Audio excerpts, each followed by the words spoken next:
አንቺ የማይመችሽ ነገር እሺ ብለሽ ተቀብለሽ በኋላ ግን ለምን አያላልኩም ብለሽ ራስሽን ወቅሰሽ ታውቂያለሽ?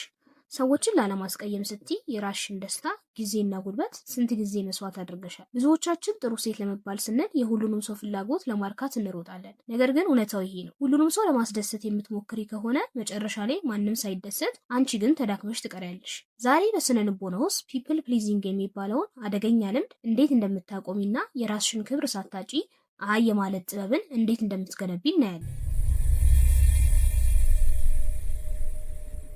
የፍርሃት ምንጭ ሰዎችን ለማስደሰት የምንጥረው ስለ ደግነታችን ብቻ አይደለም። ብዙ ጊዜ ከጀርባው ተቀባይነት የማጣት ፍርሃት ወይም ፊር ኦፍ ሪጀክሽን አለ። ስነ ልቦና እንደሚለው በልጅነታችን ጥሩ ልጅ ከሆንን ብቻ እንደምንወደድ ተምረን ካደገን በትልቅነታችንም የሰዎችን ይሁንታ ለማግኘት እንጨነቃለን። ይህ ማለት ሰዎች ካልተደሰቱብኝ ዋጋ የለኝም ብለሽ ታስቢያለሽ ማለት ነው። ነገር ግን የአንቺ ዋጋ በሌላ ሰው ፈገግታ ወይም አስተያየት ላይ የተመሰረተ አይደለም። ሰዎችን ለማስደሰት ስትጥሪ ሳታውቂው ለሰዎች የምታስተላልፊው መልእክት የእኔ ፍላጎት ከእናንተ ያነሰ ዋጋ አለው የሚል ነው። መጀመሪያ ይህን አስተሳሰብ መቀየር አለብሽ። አንቺ የሰዎች ደስታ አምራች ፋብሪካም አይደለሽም። አይ ማለት ክፉ መሆን አይደለም። ብዙ ሴቶች አይ ለማለት የሚፈሩት ክፉ ወይም ባለጌ እንዳይባሉ በመስጋት ነው። ነገር ግን አይ ማለት ሌላውን ሰው መጥላት ሳይሆን ለራስሽ አዎ ማለት ነው። ለሰዎች አይ ማለት ስትጀምሪ ለራስሽ ሰላም፣ ለራስሽ ስራና ለራስሽ እድገት ቦታ እየፈጠርሽ ነው። አንድ ነገር አስተውሺ፣ ሰዎች አንቺን የሚጠቀሙብሽ አንቺ ስለፈቀድሽላቸው ብቻ ነው። ሁልጊዜ እሺ የምትይ ከሆነ ሰዎች አክብሮትን ሳይሆን ትዕዛዝ ነው የሚሰጡሽ።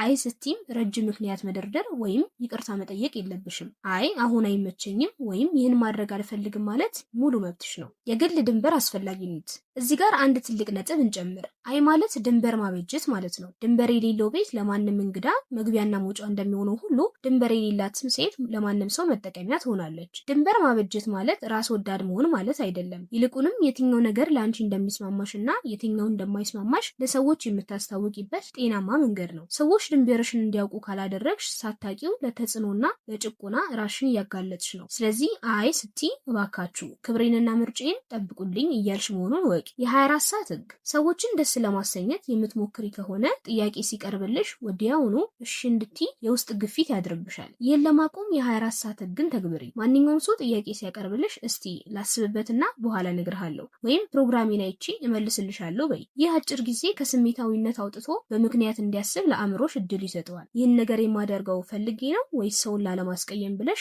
ራስሽን ለመጠየቅም ጊዜ ታገኛለሽ። በራስ መተማመን የምትጀምሪው ለሰዎች የምትሰጪው መልስ በራስሽ ቁጥጥር ስር ስታደርጊው ነው። አይ እንዴት እንበል። አይ ለማለት የግድ ሻካራ መሆን የለብሽም። በጥበብና በአክብሮት አይ ማለት ትችያለሽ። ለምሳሌ ስለጋበዝከኝ አመሰግናለሁ፣ ግን በዚህ ሰዓት መገኘት አልችልም ብለሽ ቀጥተኛ መልስ መስጠት ትችያለሽ። አሊያም ደግሞ ነገሩን ማራዘም ከፈለግሽ ዛሬ ይህን ላደርግ አልችልም፣ ግን በሚቀጥለው ሳምንት ብንሞክረው ይሻላል በማለት ቀለል ያሉ ቃላትንም መጠቀም ትችያለሽ። አስታውሺ፣ አይ ስትይ ረጅም ምክንያቶችን አትስጪ። ሰዎች ሰበብ እየፈለግሽ እንደሆነ ያስባሉ። ይህ ጥበብ ሰዎች ሳይቀየሙሽ ግን ፍላጎትሽን እንዲረዱ ያደርጋቸዋል። የጥፋተኝነት ስሜትን ማሸነፍ መጀመሪያ ላይ አይ ማለት ስትጀምሪ ትልቅ የጥፋተኝነት ስሜት ወይም ጊልት ሊሰማሽ ይችላል። ልብሽ ሊመታ ወይም ልትጨነቂም ትችያለሽ። ይህ የተለመደ ነው።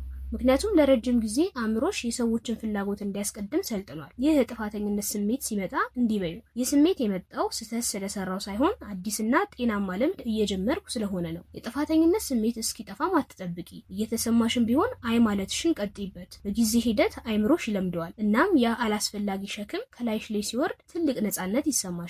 ራስን በማስቀደም የሚመጣ እድገት። አንድ ነገር እንዳረሺ፣ ለሁሉም ሰው እሺ ስትይ ለራስሽ ህልሞች፣ ለራስሽ ህይወት አይ እያልሽ ነው። ጊዜሽም ውስን ነው፣ ጉልበትሽም እንደዛው። እናም ያለሽን ጉልበት የሌሎችን ጥቃቅን ፍላጎቶች ለመሙላት ብቻ የምታዩ ከሆነ አንቺ የትም መድረስ አትችይም። አይ ማለት መጀመርሽ ግን ለራስሽ ትኩረት እንድትሰጪ በር ይከፍታል። መጽሐፍ ለማንበብ፣ ስፖርት ለመስራት ወይም በምትወጂው ስራ ላይ ለማተኮር ጊዜ ታገኛለሽ። ራስሽን ስትንከባከቢና ስታሳድጊ ደግሞ ለሰዎች የምትሰጪው ፍቅር ጥራቱ የጨመረና ከልብ የመነጨ ይሆናል እንጂ ከግዴታ የመጣ አይሆንም። በመጨረሻም አንዲት ሃይ ቫልዩ ሴት የምትፈልገው ተወዳጅነትን ሳይሆን አክብሮት ነው። ሁሉንም ሰው የምታስደስት ሴት ሊወዷት ይችላሉ፣ ነገር ግን አያከብሯትም። መርህ ያላትና ለራሷ ድንበር ያበጀች ሴት ግን ምናልባት ሁሉም ባይወዷት እንኳን ሁሉም ሰው በአክብሮት ይመለከታታል። ውድ ጓደኛዬ፣ ህይወትሽ ያንቺ ናት። የሰዎችን አስተያየት እየፈራሽ የራስሽን ህልም አትቅበሪው። ዛሬ አንዲት አይ በማለት ራስሽን ነፃ ማውጣት ጀምሪ። የቪዲዮም ጠቃሚ ሆኖ ካገኘሽው ለሌሎች ጓደኞችሽ አጋሪ።